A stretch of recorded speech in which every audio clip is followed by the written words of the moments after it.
आदरणीय अध्यक्ष जी, विकसित भारत का लक्ष्य ग्रामीण अर्थव्यवस्था उसको सशक्त बिना किए बिना हम विकसित भारत का निर्माण नहीं कर सकते। और इसलिए रूरल इकोनॉमी के हर क्षेत्र को हमने स्पर्श करने का प्रयास किया है। और हम जानते हैं रूरल इकोनॉमी में खेती किसानी का बहुत महत्व रहता है। विकसित भारत के 4 स्तंभों में हमारा किसान एक मजबूत स्तंभ है। बीते दशक में खेती के बजट में 10 गुना वृद्धि की गई है, 10 टाइम। 2014 के बाद की बात मैं बताता हूं, और ये बहुत बड़ा जंप है। आदरणीय अध्यक्ष जी, आज जो लोग यहां किसान की बातें करते हैं, 2014 से पहले यूरिया मांगने पर लाठी पड़ती थी, रात रात कतारों में खड़ा रहना पड़ता था।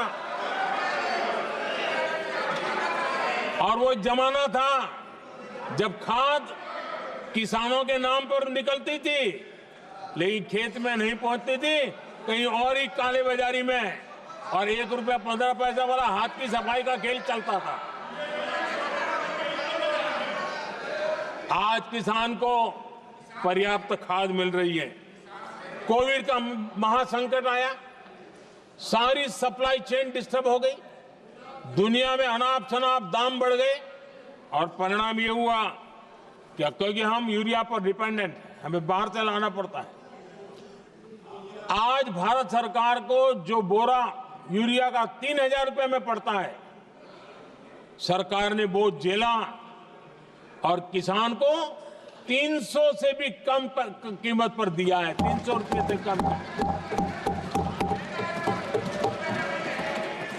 किसान को ज्यादा से ज्यादा फायदा हो, इसके लिए लगातार हम काम कर रहे हैं।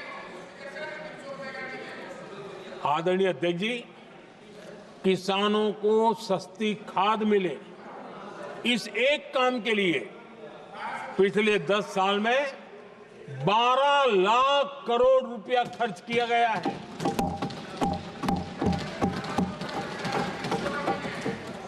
पीएम किसान सम्मान निधि, उसे करीब 3.5 लाख करोड़ रुपए डायरेक्ट किसान के खाते में पहुंचे हैं। हमने रिकॉर्ड एमएसपी भी बढ़ाया, और पहले की तुलना में बीते दशक में 3 गुना अधिक हमने खरीदी की है।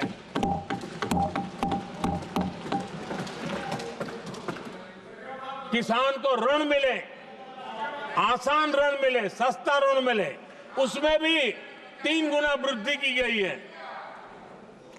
पहले प्राकृतिक आपदा में किसान को अपने हाल पर छोड़ दिया जाता था। हमारे सेवा काल के दौरान पीएम फसल बीमा के तहत 2 लाख करोड़ रुपए किसानों को मिले हैं। आदरणीय अध्यक्ष महोदय, सिंचाई के लिए बीते दशक में अभूतपूर्व कदम उठा गए, और जो लोग संविधान की बातें करते हैं उनको ज्यादा ज्ञान नहीं है, ये भी दुर्भाग्य है। बहुत कम लोगों को मालूम होगा कि हमारे देश में डॉक्टर बाबा साहब आम्बेडकर ने पानी की योजनाओं को लेकर इतना उनका विजन क्लियर था, इतना व्यापक था और इतना समावेशी था, जो आज भी हम लोगों को प्रेरणा देता है। और 100 से बड़ी सिंचाई परियोजनाओं जो दशकों से लटकी हुई थी, हमने उसको पूरा करने का अभियान चलाया ताकि किसानों के खेत में पानी पहुंचे। बाबा साहब का विजन था नदियों को जोड़ने का। नदियों जोड़ने की वकालत बाबा साहब आम्बेडकर ने की थी, लेकिन सालों तक, दशकों दशक बीत गए, कुछ नहीं हुआ। आज हमने केन बेतवा लिंक प्रोजेक्ट और पार्वती काली सिंह चंबल लिंक प्रोजेक्ट पर काम शुरू कर दिया। और मैं तो गुजरात में कई नदियों को इस प्रकार से जोड़ करके नदियों को जिंदा करने का काम करने का मेरा सफल अनुभव भी रहा है। आदरणीय अध्यक्ष महोदय, हर देशवासी का इस सपना होना चाहिए, हम सबका सपना होना चाहिए कि दुनिया के हर डाइनिंग टेबल पर made in India food packet क्यों न हो।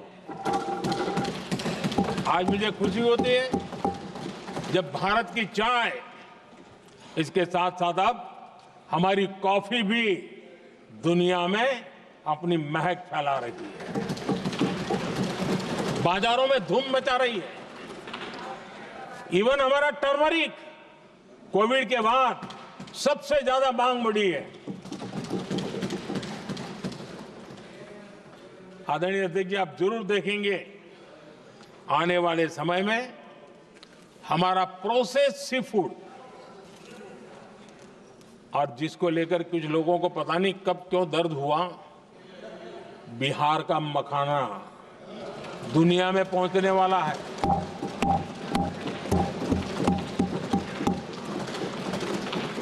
हमारा मोटा अनाज यानी श्री अन्न, ये भी दुनिया के बाजारों में भारत की शान बढ़ाएगा।